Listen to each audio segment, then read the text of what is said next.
भारत के लिए बांग्लादेश से जिसका डर सबसे ज्यादा था, वही करतूत बांग्लादेश के मोहम्मद यूनुस ने करना शुरू कर दिया है। असल में देखा जाए तो हम लोगों को पहले से यह बात मालूम थी कि जिस तरीके से बांग्लादेश के तेवर भारत के खिलाफ देखने को मिल रहे हैं, इससे जल्द ही बांग्लादेश में चीन की आर्मी या फिर नेवी फोर्स एंट्री ले सकती है। और अगर भारत के पड़ोसी बांग्लादेश में ऐसा होता है तो यह भारत के लिए एक बहुत बड़ा खतरा बन सकता है। लेकिन आपको जानकर हैरानी होगी कि भारत का डर सच में बदल चुका है और बांग्लादेश एक नया खतरा बनकर बम की तरह खड़ा हो चुका है, जो कि कभी भी फट सकता है। और उसका सबसे ज्यादा असर भारत पर पड़ेगा, क्योंकि हाल ही में खबर आ रही है कि चीन के नेवी शिप्स बांग्लादेश में पहुंच चुके हैं। और यह पहली बार है कि बांग्लादेश की अंतरिम सरकार मोहम्मद यूनुस के बुलाने पर विदेशी जहाज भारत के करीब बांग्लादेश में पहुंचे हैं, और वह भी अपनी नेवी के साथ। आखिरकार जो बांग्लादेश तीनों तरफ से भारत की जमीनी सीमा से घिरा हुआ है और एक तरफ बंगाल की खाड़ी है, और तो और भारत की नेवी और बांग्लादेश के साथ मिलकर इस एरिया की रक्षा पहले से कर रहे हैं, तो बांग्लादेश की अंतरिम सरकार को चीन के जासूसी और नेवी जहाज बुलाने की क्या जरूरत थी? क्या यह भारत के खिलाफ बांग्लादेश के द्वारा रचा जा रहा कोई नया षड्यंत्र है? पूरी डेवलपमेंट इस वीडियो में आसान शब्दों में समझेंगे, लेकिन आगे बढ़ने से पहले इस वीडियो को लाइक करके चैनल को सब्सक्राइब जरूर कर लीजिए, क्योंकि यह आपके लिए 1 सेकंड का काम है, लेकिन इससे हमारी काफी बड़ी मदद होती है। सबसे पहले आप इस मैप को ध्यान से देखिए, जिसमें यह है हमारा भारत देश, और भारत के ठीक बगल दक्षिण पूर्वी दिशा में मौजूद है बांग्लादेश। अगर बांग्लादेश के मैप को झूम करके देखें तो हम साफ साफ देख पाएंगे कि रेड वाला जो पार्ट दिखाई दे रहा है, यह बांग्लादेश है, और बांग्लादेश की जमीनी सीमा 3 तरफ से भारत के राज्य से सटा हुआ है, जिसकी कुल दूरी लगभग 4099 किलोमीटर के आसपास है। पश्चिम बंगाल, मेघालय, असम, त्रिपुरा और मिजोरम, ये ऐसे भारत के 5 राज्य हैं जिनका जो बॉर्डर है वह सीधे तौर पर बांग्लादेश से लगता है। यानी कि कहने का मतलब यह है कि इन तीनों दिशाओं से बांग्लादेश को भारत के अलावा और किसी भी देश का खतरा नहीं है। और दूसरी सबसे बड़ी बात यह है कि भारत और बांग्लादेश के संबंधों में केवल थोड़ा दरार ही है, न कि दोनों देशों के बीच युद्ध छिड़ा हुआ है, जिससे बांग्लादेश को इस बात का डर हो ही नहीं सकता कि भारत अचानक बांग्लादेश पर अटैक कर दे। और अगर बांग्लादेश की चौथी डायरेक्शन पर नजर डाली जाए तो केवल यही वाली एक डायरेक्शन है जहां पर बांग्लादेश की सीमा से भारत के किसी भी राज्य की कोई भी सीमा डायरेक्टली नहीं सटी हुई है। और इस वाली डायरेक्शन में सीधे तौर पर बंगाल की खाड़ी है, जहां पर भारत और बांग्लादेश दोनों देशों की कई नदियां समुद्र में मिलती हैं। और दूसरी सबसे बड़ी बात यह है कि बांग्लादेश को बंगाल की खाड़ी वाले एरिया से भी कोई खतरा नहीं है, क्योंकि बंगाल की खाड़ी पर नजर गड़ाए हुए भारत की नौसेना इसके अगल बगल पहले से ही लगभग 4 या 5 नौसेना बेस बनाए हुए हैं। और भारतीय नौसेना इस बात का विशेष ध्यान रखती है कि किसी भी बहाने कोई स्मगलर या फिर अवैध जासूसी जहाज बांग्लादेश या फिर भारत के अंदर इस वाले एरिया से ना घुस पाए। यानी कि यह बात क्लियर है कि बांग्लादेश पर भारत के अलावा किसी दूसरे देश से हमला होने का कोई चांस ही नहीं बनता। लेकिन हाल ही में खबर निकल कर आ रही है जिसमें साफ साफ बताया जा रहा है कि चीन की जो नेवी शिप्स हैं वह बांग्लादेश में पहुंच चुकी हैं। और शेख हसीना की सरकार जाने के बाद यह पहली बार है जब अंतरिम सरकार मोहम्मद यूनुस की तरफ से विदेशी बेड़ा को बांग्लादेश में बुलाया गया है।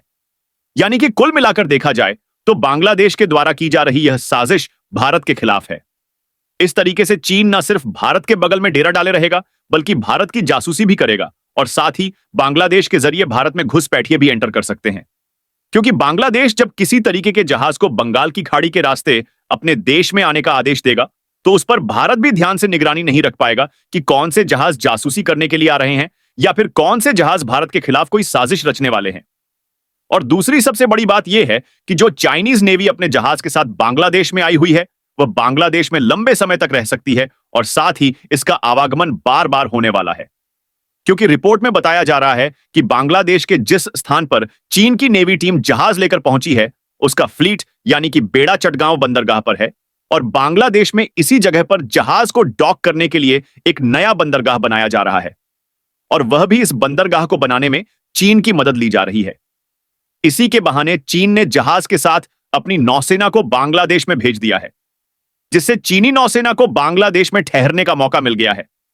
आपको बता दें कि भारत के बगल में बांग्लादेश जो यह नया बंदरगाह बना रहा है, इसको मुख्य रूप से केवल डॉकिंग के लिए ही बना रहा है। यानी कि बांग्लादेश कहीं ना कहीं यह विचार जरूर बना रहा है कि वह इस पोर्ट का इस्तेमाल करके अपने व्यापार को दुनिया भर में बढ़ाएगा। क्योंकि जिस तरीके से बंदरगाह का निर्माण किया जा रहा है, इससे यह बात जाहिर है कि इस बंदरगाह का इस्तेमाल सामान को उतारने और लादने के लिए किया जाएगा। यहां तक कि चीन सिर्फ बांग्लादेश को पैसे देकर ही उसकी मदद नहीं कर रहा है, बल्कि इसके निर्माण की प्रक्रिया में भी उसकी मदद कर रहा है। लेकिन सवाल खड़ा होता है कि जब बांग्लादेश की व्यापार इंडस्ट्री पहले से ही मिट्टी में मिल चुकी है, तो आखिरकार यूनुस जी उसको बढ़ाने के बजाय चीन को बुलाकर भारत के बगल में इस तरीके की करतूतें क्यों कर रहे हैं? तो इसका सीधा सा जवाब यही है कि इस बंदरगाह को बनाने के लिए चीन फाइनेंशियल सपोर्ट कर रहा है और वह इसके निर्माण की प्रक्रिया में भी मदद कर रहा है। इसलिए बांग्लादेश को लग रहा है कि उनका सारा काम फ्री में हो जा रहा है। और जब इनके द्वारा यूनाइटेड नेशन में हाथ फैलाने के बावजूद भी पैसे की मदद दूसरे देश नहीं कर रहे हैं, तो केवल चीन ही उनकी मदद करने के लिए अपना हाथ आगे बढ़ा रहा है। इसीलिए चीन को यह अब्बा की तरह देख रहे हैं, लेकिन यहां पर मोहम्मद यूनुस को यह नहीं समझ में आ रहा है कि चीन ऐसे कारनामे बांग्लादेश के लिए नहीं, बल्कि अपने खुद के फायदे के लिए कर रहा है। यह बात पिछले महीने की है, जब यह खबर सामने निकलकर आई थी कि चीन अपनी सोलर प्लांट की मैन्युफैक्चरिंग यूनिट बांग्लादेश में सेटअप करने जा रहा है और मोहम्मद यूनुस ने इसकी परमिशन भी दे दी है। यानी कि चीन ने प्लान बनाया है कि बांग्लादेश में वह सोलर पैनल की मैन्युफैक्चरिंग करेगा और मेड इन बांग्लादेश के नाम का फायदा उठाकर दुनिया भर में अपने रद्दी क्वालिटी वाले सोलर पैनल्स एक्सपोर्ट करेगा, जिसमें यकीनन यह बंदरगाह इसी प्लान के मुताबिक बांग्लादेश के साथ मिलकर बना रहा है, क्योंकि चीन अपने इलेक्ट्रॉनिक व्हीकल और सोलर पैनल को डायरेक्टली अपने देश से एक्सपोर्ट नहीं कर पाता। इसके लिए कई देशों ने चीन पर अलग से इंपोर्ट ड्यूटी लगाया है, जिससे छुटकारा पाने के लिए बांग्लादेश का इस्तेमाल चीन करना चाहता है।